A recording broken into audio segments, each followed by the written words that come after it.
Everyone likes to speculate on who should play a certain role in an upcoming film, but in some cases the choice is just obvious. Everybody who's anybody knows which actor exactly was born to inhabit a particular character, not just because they look like them or because somebody suggested they'd make a good choice, but because it feels right. Shall we have a look at some? I'm Ben from Whatculture, and here are 10 famous actors who missed out on their perfect role. Number 10. Willem Dafoe, the Joker. I mean, come on. Just look at him. Whenever the hypothetical casting of the perfect Joker comes up, there's always somebody who mentions Willem Dafoe's name. Dafoe has spent the sum of his career playing all kinds of unhinged, deranged, scenery-chewing baddies, but he's also played Jesus, which marks him out as something of, a wild card. So there's no denying that at one point in time, Dafoe would have certainly been capable of embodying absolutely everything it would take to create a perfect, manic, terrifying Joker, but at 62, you have to think the opportunity has passed. Number 9. Clint Eastwood, Roland DESCHAIN. Okay, so it doesn't hurt that Stephen King actually based the stoic, chiseled gunslinger protagonist of his Dark Tower novels, Roland DESCHAIN, on real-life Clint Eastwood, but had somebody got around to making these brilliant books into movies 30 years ago, the man himself might have been able to fulfill the role that he was born to play. They did finally make a Dark Tower film, but it was a little bit wonky and very much shit.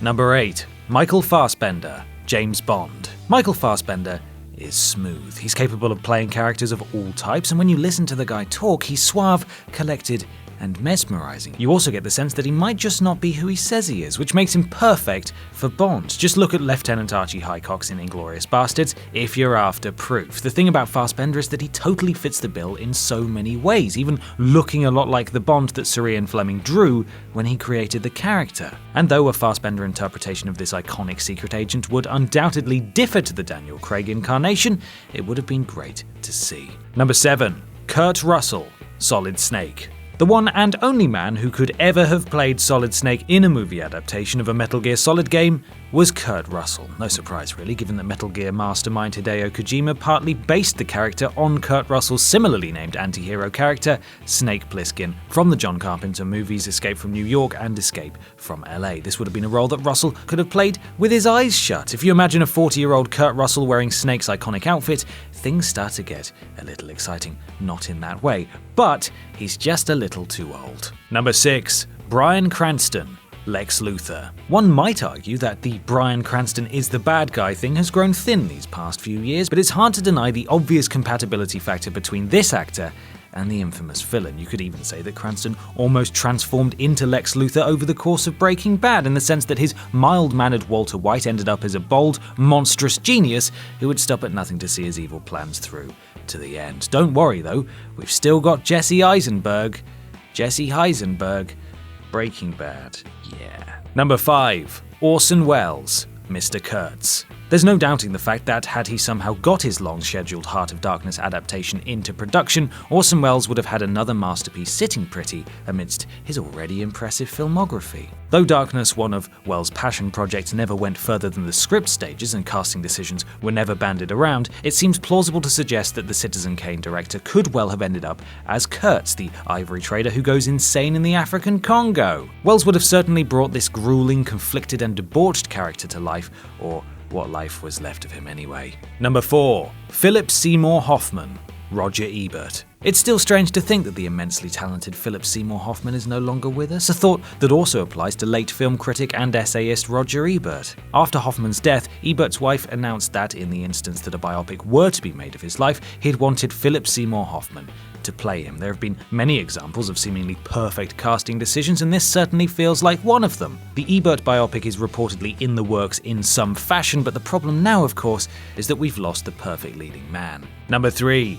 Nathan Fillion, Nathan Drake. It's not just that they've got the same first name. Nathan Fillion really does have the swagger, confidence, good looks, and mannerisms required to play the titular character from Naughty Dog's massively popular Uncharted franchise. Just look at his brilliant performance in criminally cancelled Firefly, where he practically assumes the role of Nathan Drake, except his name is Mal Reynolds instead. The Uncharted games have been begging to be made into a large-scale blockbuster, what with all the Indiana Jones-styled plot elements and narrative twists and turns. Unfortunately, however, Fillion's now too old to play anything other than an older Drake, and this production's been stuck in development hell for years. Number 2. Idris Elba, Alex Cross. Have you seen TV's Luther? Have you read Alex Cross? Both properties center on maverick detectives with huge brains who happen to be black. The first is a BBC series starring the always great Idris Elba, and the second is a series of books written by James Patterson. And although the 2012 Alex Cross movie was a relative failure, there's no arguing the fact that Idris Elba would have been perfect for the role. Sadly, Tyler Perry stepped into Cross's boots after Idris Elba had already signed on and reportedly forced him out of the role when the producers realized they might be able to bring in Perry's dedicated audience. Perry sucked, and so did the film, and that's what you get. Number 1. Sacha Baron Cohen, Freddie Mercury. Sacha Baron Cohen, who made his name playing Staines-based funny man Ali G on British TV before gaining worldwide fame with Borat, was attached to star as Freddie Mercury in a well-overdue biopic before he left the production due to scheduling conflicts. It's not exactly clear why Sacha Baron Cohen should play Freddie Mercury as much as it's a plainly inarguable fact. Do you need reasons? Okay, here are some reasons. For one, there are physical similarities, but even more than that, Baron Cohen actually moves and inhabits similar mannerisms to that of the infamous Queen frontman. He can sing too and has proven himself capable of delivering the sorts of highly theatrical performances that it would take to embody someone like Freddie Mercury. They're pushing ahead with Mr. Robot's Rami Malek for the time being, and while released photos certainly look the part, it remains to be seen how well he actually does. And that's our list. Make sure you subscribe to the Whatculture YouTube channel for more lists like this, and don't forget to visit whatculture.com for daily news and articles. I'm Ben from Whatculture, and thanks for watching.